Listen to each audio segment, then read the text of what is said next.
कृष्ण जी की, जय भगवद गीता जी की। संबंध इस प्रकार सदाचारिता और दुराचारिता के कारण होने वाली विषमता का अपने में अभाव दिखलाकर अब 2 श्लोक में भगवान अच्छी बुरी जाति के कारण होने वाली विषमता का अपने में अभाव दिखलाते हुए शरणगति रूप भक्ति महत्व प्रतिपादन करके अर्जुन को भजन करने की आज्ञा देते हैं। माहि पार्थ व्यपाश्रित्य येपि स्यु पाप योन्य क्षत्रियो वेश्यास्तथा शूद्रस्थे यानित परागतिम। हे अर्जुन, स्त्री, वैश्य, शूद्र तथा पाप योनि चांडालादि कोई भी हो, वह भी मेरे शरण होकर परम गति को ही प्राप्त होते हैं। पाप योनि पद यह किसका वाचक है? पूर्व जन्मों में पाप के कारण चंडालादि योनियों में उत्पन्न प्राणियों को पाप योनि माना गया है। इनके सिवा शास्त्रों के अनुसार हूण, भील, खस, यवन आदि मलेच्छ जाति के मनुष्य भी पाप योनि ही माने जाते हैं। यह पाप योनि पद इन्हीं सबका वाचक है। भगवान की भक्ति के लिए किसी जाति का वर्णन के लिए कोई रुकावट नहीं है, वह तो शुद्ध प्रेम की आवश्यकता है। ऐसी जातियों में प्राचीन और अर्वाचीन काल में भगवान के अनेक ऐसे महान भक्त हो चुके हैं जिन्होंने अपनी भक्ति के प्रताप से भगवान को प्राप्त किया था। इनमें निषाद जातीय गु आदि के नाम तो अत्यंत प्रसिद्ध है। निषाद जातीय गु वेरपुर में बीलों के राजा थे। ये भगवान के बड़े ही भक्त थे।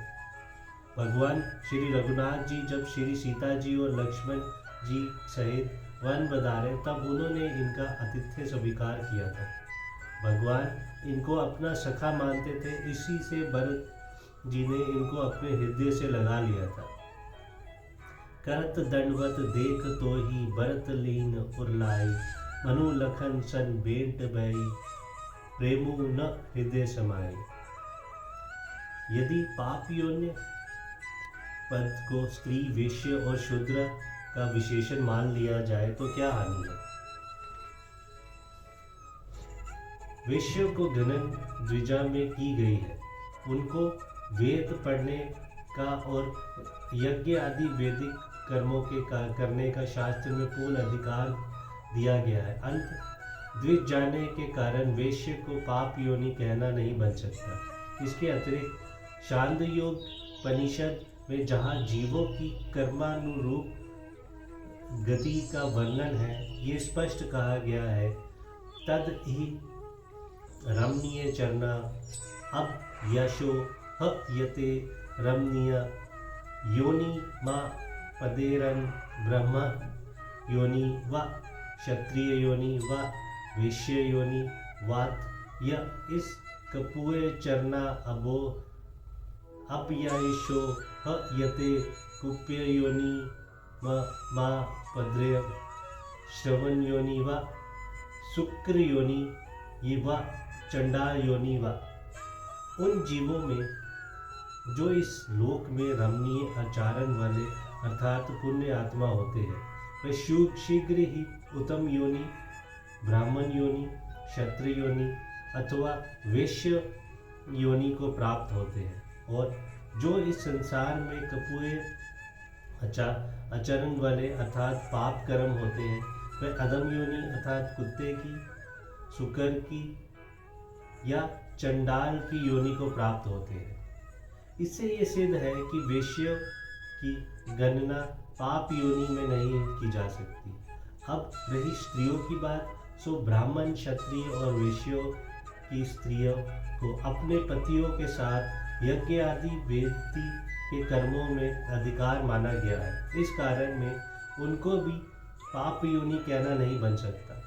सबसे बड़ी अड़चन तो ये पड़ेगी कि भगवान भी भक्ति से चांडाल आदि को भी परम गति मिलने की बात, जो कि सर्वशास्त्र सम्मत है और जो भक्ति के महत्व को प्रकट करती है, वह कैसे कि अतएव पापयोन्य पद स्त्री, वेश्य और शूद्र को विशेषण न मानकर शूद्रों को की अपेक्षा भी हीन जाति के मनुष्य का वाचक है, ऐसा मानना ही ठीक प्रतीत होता है। स्त्री, वेश्य और शूद्रों में भी उनके भक्त हुए हैं। संकेत मात्र बतलाने के लिए यहाँ यज्ञ पत्नी, समाधि और संजय की चर्चा की जाती है। प्रश्न, यहाँ 2 बार अपी के प्रयोग का भाव है। यहाँ अपी का 2 बार प्रयोग करके भगवान ने ऊंची नीची जाति के कारण होने वाली विषमता का अपने में स्वतः अभाव दिखलाया है। भगवान ने कथन का यहाँ ये अभिप्राय प्रतीत होता है कि ब्राह्मण और क्षत्रियों की अपेक्षा हीन समझने वाली स्त्री, वेश्य और शूद्र एवं उनसे भी हीन समझने वाले चंडाल आदि कोई भी हो, मेरी उनमें भेद बुद्धि नहीं है।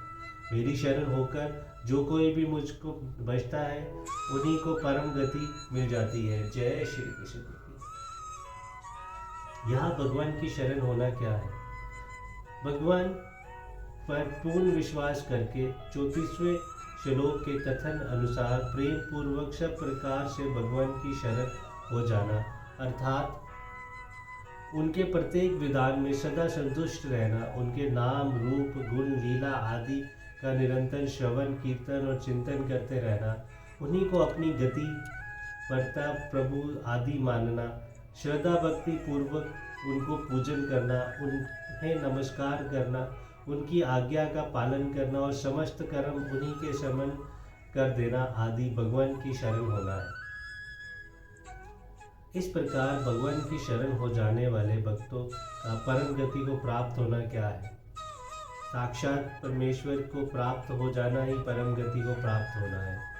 अभिप्राय ये है कि उपयुक्त प्रकार से भगवान की शरण ग्रहण करने वाले स्त्री पुरुष किसी भी जाति के क्यों ना हो, उनको भगवान की प्राप्ति हो जाती है। जय श्री कृष्ण, जय भगवान।